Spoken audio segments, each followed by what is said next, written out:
Hi everybody! Hello! Welcome back.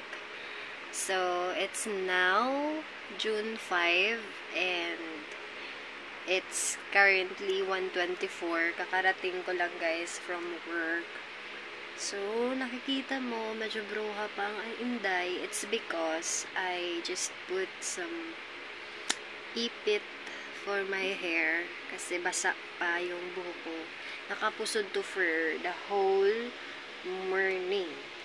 Alright, so for the update, hindi na ako nakapag-update guys because I was so busy. As you know, I went to Manila, to Bohol.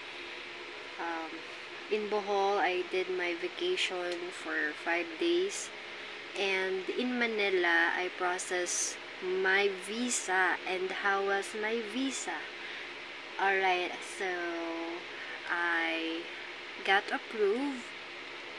And yung ano ko guys, yung trip ko going to Czech will be on this coming June 25. So, abangan nyo yan. I will just do a lot of raw vlog, of course. Yun yung palagi kong ginagawa. So, I was not able to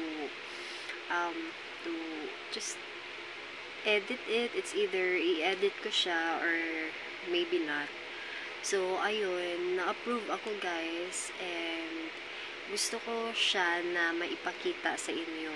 So, the last time, I was planning to make a vlog na about sa approved, visa approved. And yung ka-workmate ko, she just told me to open. So, they are very excited for the results and for kung approved ba ito or hindi. So, ipapakita ko siya guys sa inyo ngayon. Okay, so wait a moment kasi kukunin ko lang muna. Okay, so syempre this is important na papel kaya nakaano siya guys, naka-secure. Right, so here it is. Ayan. Itong yellow na envelope, ito yung dito nakaloob, nakalagay yung mga letters ko from the Czech, and dito ko din nailagay yung visa natin. So unboxing ko na lang siya. Actually hindi ko na to i-edit yung video na to because ang hirap mag-export sometimes. So, eto siya. Ito yung sa labas. Ayan. Ano kaya yung nasa loob? Tapos, yung in-address ko guys is sa workplace ko kasi mas, mas mabilis siya ma-deliver. And, mas makita. Mabilis siya na makita. So, let's open it. This is going to be my vlog in unboxing. So, hayaan nyo na yung background ko. So, i-unboxing natin ulit. Ayan, na-unbox ko na siya before. And na-upload ko na, pero hindi siya clear. So, let's try it to unbox again. Andyan pa rin yung excitement. Okay, paano ba ito? Ayan. Tapos, tignan natin sa loob.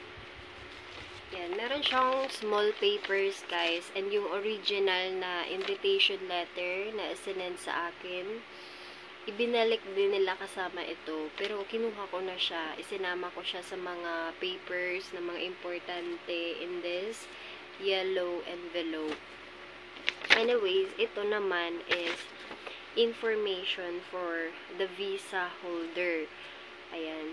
So, ito yung mga importante na impormasyon na kailangan kong sundin. So, let's take a look. Visa validity indicated on the visa sticker. Ayan, kung kailan ako aalis, and then kung hanggang kailan din ako magiging doon. Next naman is the duration of stay. Duration, kung ano yung actual number of days. Okay, so sasabihin ko siya guys after natin na ma-open ito. Types of visa, 90 days Schengen visa. Number of entries, 1 or 2 or multiple. Ito yung naka-indicate. So, kahit ilang beses ako babalik or lalabas and then pasok. Next, purpose of residence. Ayan, so ano yung purpose ng residence? The visa holder is obliged to respect the applicable laws of the country of the residence, is required to fulfill the original purpose of residence for the entire duration of his stay and be able to prove it by submitting the relevant document. Next naman, the last part sa information ng visa holder was registration duty. Every foreigner staying in the Czech Republic must register within 3 working days from the date of entry. Kung kailan ako darating doon, visa holders and other citizens of third countries must report their presence to the relevant Department of Foreign Police according to their place of residence. Eto guys, obligado ako nito na magpunta sa police or foreign police.